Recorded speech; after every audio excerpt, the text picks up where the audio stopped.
place car aujourd'hui, j'ai choisi de vous faire une vidéo d'introduction du Mili Astra. Par la suite, j'en posterai d'autres, vous permettant, si vous le souhaitez bien sûr, de comprendre les mécanismes permettant de créer des jeux dans celui-ci. J'ai choisi de le faire car j'ai croisé énormément de personnes me demandant de leur dire comment faire. Comme s'il me suffisait de quelques mots pour qu'ils puissent se mettre à créer des jeux alors qu'on y aurait passé des heures, voire des jours. Et je ne peux définitivement pas faire cela au cas par cas, sans oublier que je ne suis moi-même pas un as. Juste quelqu'un qui touche à tout, et qui s'est mis en tête d'ajouter Mili Astra à ma liste de compétences. D'ailleurs, moi c'est Okamitsu7, et si vous ne me connaissiez pas, enchanté. Je joue à Genshin depuis sa sortie, et de mon côté je crée un jeu en solo. J'ai donc de petites bases en création de jeux vidéo. Donc il y a environ 10 jours, le Mili Astra Wonderland a ouvert ses portes. C'était quelque chose que j'attendais depuis quelques temps maintenant. J'étais curieux de savoir à quel point on y serait libre. Est-ce qu'on pourrait créer des persos dans nos jeux? Ou est-ce que Genshin s'accaparerait tous les modèles rendant impossible un jeu en mode histoire? Est-ce que la map serait assez grande pour créer quelque chose d'immense? Est-ce qu'on aurait tous les assets du jeu, ou encore plus comme des assets de leurs autres jeux par exemple? Donc qu'est-ce que c'est le Mili Astra déjà? C'est un ajout majeur au jeu de Genshin Impact. Ça apporte plus de possibilités multijoueurs, 2 personnages en plus personnalisables, et la possibilité de créer pour les joueurs. Donc qui est-ce que ça pourrait intéresser? Des créateurs de jeux et autres plugins venus d'autres jeux, des joueurs qui jouaient déjà au jeu mais qui voulaient quelque chose de plus, et ceux qui étaient partis du jeu à cause de certains aspects qui leur manquaient.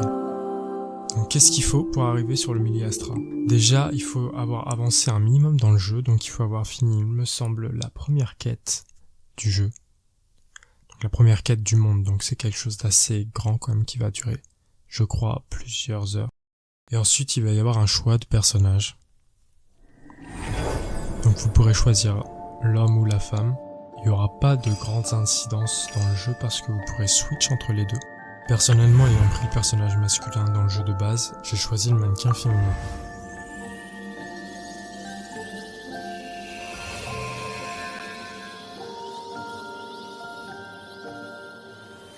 Donc après avoir bien configuré votre personnage, vous arriverez normalement directement à l'intérieur.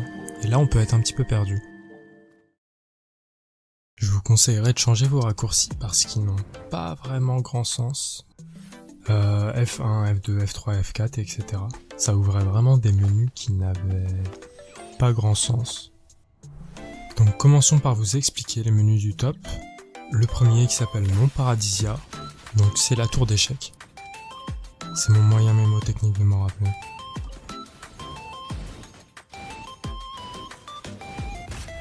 Donc c'est là que vous allez pouvoir créer les jeux. Donc ça servira pas à tout le monde. Mais normalement, si vous êtes sur cette chaîne, c'est que ça va vous servir. Donc c'est séparé en 2 catégories. Les sauvegardes locales, c'est là où on peut créer des fichiers dans lesquels on va mettre ces sauvegardes de jeu. Et téléverser. Et donc c'est là où on va avoir nos jeux publiés qui seront entreposés. Pour en avoir jusqu'à 10. Pour qu'un niveau soit validé, il faut que vous ayez rempli les 3 catégories, niveau, info et image. La plus dure à mon avis c'est info. Donc niveau c'est tout simplement là où vous uploadez votre niveau. Image c'est là où vous mettrez vos images, donc écran de chargement par exemple. Et info c'est là où vous allez rentrer tout ce que vous voulez mettre dans votre jeu. Et c'est ce qui va être dur à valider parfois. Donc, je vais pas plus rentrer dans les détails, on peut passer au suivant. Donc ensuite on a Chronique, alias le cercle de Mona, qui est tout simplement en fait le pass du mode Mili Astra. Donc premièrement on a le niveau du pass et récompenses qui vont durer à peu près 40 jours. Le temps d'une match si je dis pas de bêtises. Donc il faut faire attention, le pass, il y a le pass classique qui s'appelle Chronique et il y a le pass Deluxe qui s'appelle Épopée. Dans le pass Chronique, on obtient une tenue élite, 2 tenues rares, 3 objets du hall complexes et un effet spécial. À condition bien sûr d'aller jusqu'au bout du pass. il y a quelque chose de très important à comprendre. C'est que quand je dis une tenue élite, c'est une. Ça veut dire qu'on va l'avoir pour un des deux personnages. L'homme ou la femme, on ne va pas avoir les deux. Donc, par exemple, sur ce pass-ci, on aura, ça dépend qui vous choisissez, la tenue de sorcier homme ou femme. Maintenant, si vous prenez le pass épopée, on aura la seconde tenue élite, donc pour l'autre personnage de débloquer. Et un haul, ça c'est très important. Plus, dans ce cas, tous les objets du haul en plus, donc 4 objets du haul complexe et 12 objets du haul basique. Et pour finir, dans la deuxième partie, on a les missions pour monter son pass tout simplement. Ensuite, le troisième bouton du menu du haut. Donc pour le reconnaître, on voit que c'est une petite étoile 3D. Et c'est là où vous ferez vos vœux. Si vous en avez, j'espère pour vous. Donc il y a la bannière perma, écho de rencontre. Et la bannière event, qui ici est chandelle d'une nuit fantôme. Alors comparé au mode classique de Genshin, on va gagner très peu de ressources pour faire des invocations. Et si j'ai bien calculé, ça ferait 150 € pour les 60 invocations. Ça pique un peu. Sachant que la pity de la bannière d'event est à 70. Donc vous n'êtes pas garanti d'avoir le personnage. Et il va falloir faire attention aussi sur la bannière event. On peut choisir homme ou femme. Et vous aurez l'un des deux, pas les deux. Voilà. Ça c'est important à dire. Sachant que sur la bannière perma, c'est aléatoire. On peut tomber sur des trucs masculins comme féminins. Ensuite le guide de jeu. Elle n'est pas disponible hors mode. C'est-à-dire que quand vous serez sur votre jeu classique Genshin, vous ne pourrez pas accéder directement à l'encyclopédie. Donc en tant que guide, ça vous donnera des récompenses selon les missions que vous compléterez. Donc pareil, il y a des missions perma, exploration de niveau, qui vous donnera un petit chapeau anémoglobe que je trouve plutôt mignon. Ça sera des missions perma, donc pas de soucis, vous aurez le temps de les récupérer. Par contre, invitation au Paradisia, un éveil singulier, sera limité. Et limité à quelques jours. Mais de ce que j'ai compris, ça deviendrait permanent après la Luna 2, donc la prochaine mise à jour. Dans ce mode-ci, il y aura des récompenses qu'il faudra choisir. Vous ne les aurez pas toutes. Et enfin, les récompenses du niveau. Donc les récompenses les plus importantes à avoir, ce sera la récompense du niveau 3, qui vous permettra de créer un haul. La récompense du niveau 10 vous permettra de monter votre personnage dans Teyvat, le personnage que vous incarnez actuellement dans le Miliastra. Et le niveau 20 vous débloquera un nouveau haul. Vous aurez aussi quelques stats du mode Miliastra ici.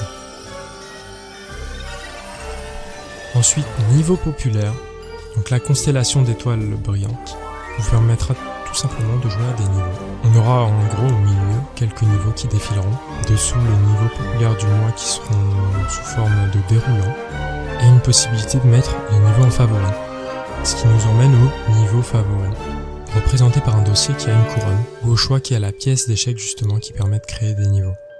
Dans le niveau favori, il y aura tous les niveaux que vous avez mis en favori évidemment en ayant cliqué sur la petite étoile, et en cliquant sur les 3 petites barres dans le coin inférieur droit, vous aurez accès à épingler et préférer. Épingler mettra tout simplement votre niveau au-dessus des autres, et préférer le mettra tout en haut. Donc je vous conseillerais de mettre vos propres niveaux en préféré, ça irait plus vite. Maintenant, il y a la gestion de niveau en haut, qui vous permet de regarder le temps de jeu et la place que prend chaque jeu. Il y a la possibilité de retirer les jeux, avec un nombre maximum de 500 jeux, donc je pense que ça ira.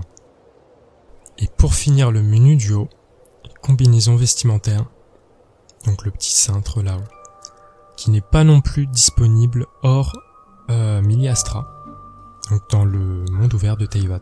Pour tous les niveaux qui seront indisponibles hors Miliastra, vous pourrez toujours y aller en entrant dedans via le hall. Donc dans les onglets, on a le corps, le visage et les expressions. Donc on va pouvoir personnaliser pas mal tout ça. Il y a 2 types d'expressions, les expressions corporelles et les expressions d'émotes. Si par exemple vous vous asseyez sur une chaise, vous ne pourrez utiliser que les expressions d'émotes. Et donc le menu de droite est assez important, c'est celui que vous allez toucher pratiquement à chaque fois. Donc le premier, le changement de mannequin, tout simplement. En dessous on a la gestion des combinaisons. ce qui va nous permettre de switch entre plusieurs combinaisons qu'on aura préalablement créées. D'ailleurs, il me semble que lorsqu'on utilise notre compétence dans Teyvat, ça switch automatiquement de combinaisons. Ensuite, on aura un outil plutôt sympa, l'ajustement d'éléments, qui permettra de positionner de façon légèrement différente certains éléments.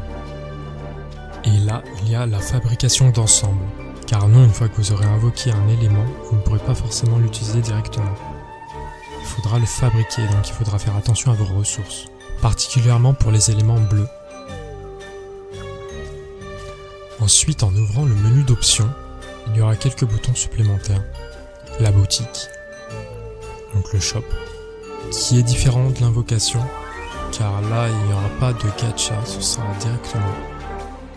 Un skin rare vous coûtera à peu près 15€, tandis qu'un skin basique vous coûtera entre 2 et 4€, avec réduction. Il faut aussi que j'ajoute le fait que, si j'ai bien compris, tous les skins qui sont ici sont également dans la bannière permanente. Il est également possible de ne prendre que des parties du corps. On y retrouve également les halls qui sont indispensables, des halls publics et privés. Il en existe 3 actuellement. Le hall gratuit, le hall de l'event qui est payant dans le pass, et un autre qu'on aura une fois qu'on aura atteint le niveau 20. Actuellement, personne n'a pu atteindre le niveau 20, car l'XP requis pour l'atteindre est très limité. Il faudra attendre donc quelques jours supplémentaires pour que quelqu'un puisse atteindre enfin le niveau 20. Pour retourner en Teyvat, il faudra passer par le hall. Vous trouverez un bouton qui vous permet d'y retourner. Il y aura aussi le bouton équipe qui vous présentera des joueurs recommandés ou vos amis pour vous rejoindre dans votre hall, ou bien dans des parties. Ensuite, il y a 3 points que je pourrais aborder aussi. Le score glamour de l'édition qui donne tout simplement un chiffre selon le nombre de tenues que vous aurez achetées ou obtenues durant la mise à jour. La mise à jour a également monté le nombre d'amis à 200, ce qui est une bonne chose justement pour le milieu Astra. Et en parlant de cela, le 3e point est le niveau de compatibilité entre vous et d'autres joueurs. Plus vous jouerez avec un joueur dans le milieu Astra, plus vous aurez de niveaux de compatibilité avec celui-ci. C'est à peu près tout pour la présentation du milieu Astra. J'ai failli oublier, voici mon niveau. Ça me ferait vraiment plaisir que vous me donniez un peu de force parce que j'en ai besoin. Il faut savoir que certaines fonctions sont bloquées si vous n'avez pas le niveau nécessaire en tant que créateur.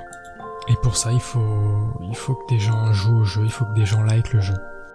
Et avoir de meilleures fonctions me permettrait de mieux travailler sur le jeu et de pouvoir mieux comprendre et vous expliquer par la suite. Donc voilà, si la vidéo vous a été utile, ça me ferait plaisir que vous passiez mettre un petit like ou quoi. Pour ça, il vous suffira de mettre le nom de mon jeu, ou au moins un bout, pour avoir un mot-clé. Ou sinon, vous pourriez copier l'idée de mon jeu. Donc voilà, j'espère que j'ai été assez clair, je pense que je m'en suis bien sorti. Si jamais plus tard vous voulez que je fasse une vidéo sur un sujet un peu plus précis, car j'ai pas tout abordé ici, demandez-moi. Sinon les commentaires sont là pour ça aussi. Voilà, normalement j'ai parlé de tout ce que je voulais aborder. J'espère que ça vous aura aidé, franchement, parce que c'est pour ça que je fais ça. Et à la prochaine.